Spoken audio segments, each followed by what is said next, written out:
लोग कर रहे हैं question number 1 exercise first sorry second इसकी, ठीक है, एक्सरसाइज सेकंड है चैप्टर की लाइन एंड एंगल्स की। तो क्या कह रहे हैं, क्वेश्चन में गिवन है AB is parallel to CD, ये लाइन नीचे वाली लाइन के पैरेलल है, और CD is parallel to EF। तो इससे हमें वाली बात समझ आई, अगर ये इसके पैरेलल और ये इसके पैरेलल है तो इसका मतलब ऊपर वाली लाइन नीचे वाली लाइन के भी पैरेलल है। ठीक है जी, मैंने लिख दिया। इन्होंने बोला y और z का एक रेशियो चल रहा है 3:7, ठीक है, जो एंगल y है वो z के 3:7 है।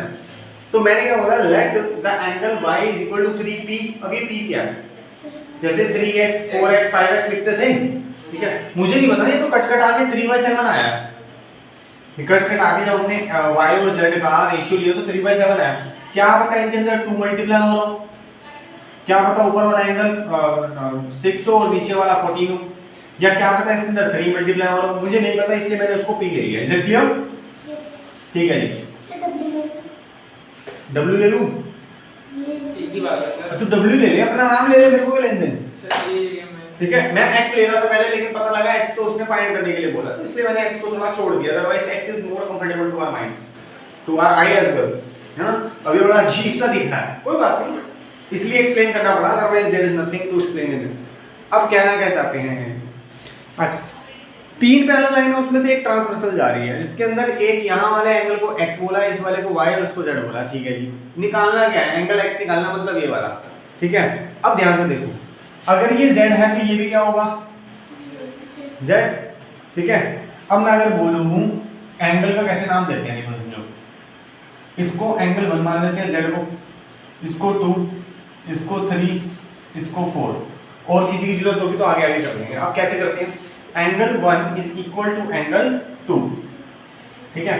एंगल 1 क्या है, एंगल 1 क्या है, z की क्या वैल्यू है, z की वैल्यू है 7p, z की क्या वैल्यू है 7p, तो एंगल 1 क्या था 7p, तो एंगल 2 भी क्या हो गया 7p, एंगल 2 इज 7p। अब ध्यान से समझो, अब हमारे पास इन दोनों का क्या है, ये इसकी वैल्यू है, इसकी वैल्यू निकालना है एंगल x, ठीक है, क्या निकालना है angle x।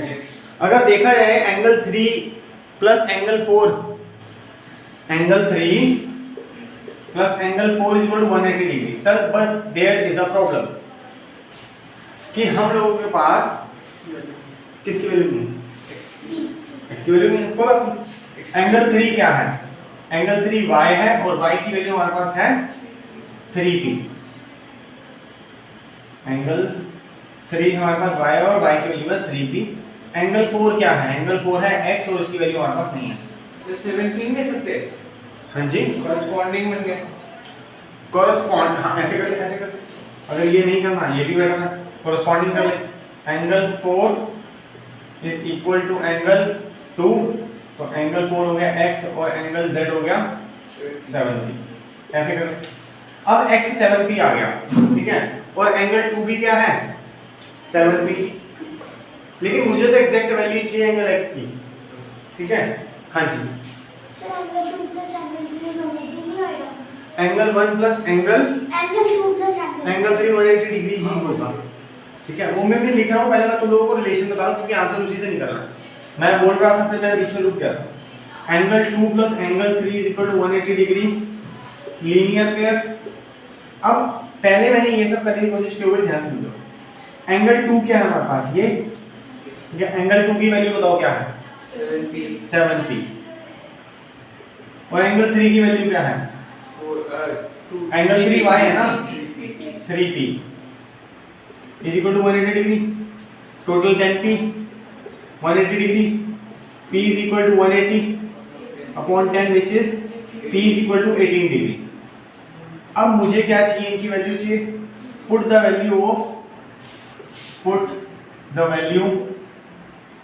Of p in equation 1 and 2। अब सब वो कहाँ है, इक्वेशन 1 ले ले इसको इक्वेशन 2 ले, वैसे कोई नाम की बात नहीं है, बस 3 ये कितना 18 से मल्टीप्लाई करेंगे और z को भी 18 से मल्टीप्लाई करेंगे, ठीक है। ऊपर वाला बताओ 54, नीचे वाला 126 डिग्री, ठीक है जी।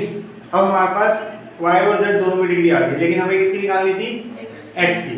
चलो देखो एंगल एक्स भी क्या है 7p, ठीक है। अब ध्यान से देखो 7p, p की वैल्यू क्या है 18। अब बताओ हाँ, आपको वैसे इस क्वेश्चन में 2-3 तरीके से आप कर सकते हो। मैंने 1.5 तरीके से किया है, ठीक है। कितने तरीके से किया है 1.5 तरीके से। आधा तरीका कोई और चल रहा है, आधा वाला कोई और चल रहा है। अदरवाइज मुझे ये सब करने की इतनी कंपल्सन नहीं थी, सीधा मैं p की वैल्यू इसमें डालता तभी काम हो जाता, ठीक है। इन एनी केस बच्चे किसी और तरीके से कर रहे हैं तो उन लोगों को इनकी वैल्यू भी निकालनी आनी चाहिए, या कभी वो हमसे पूछ लेता find the value of y and z as well, तब हमें निकालनी आनी चाहिए, ठीक है। अदरवाइज इसको करने की जरूरत नहीं थी, हम सीधा put the value of p in equation 3 करते हो, काम हमारा खत्म, ठीक है। क्योंकि उसने पूछा कि एंगल x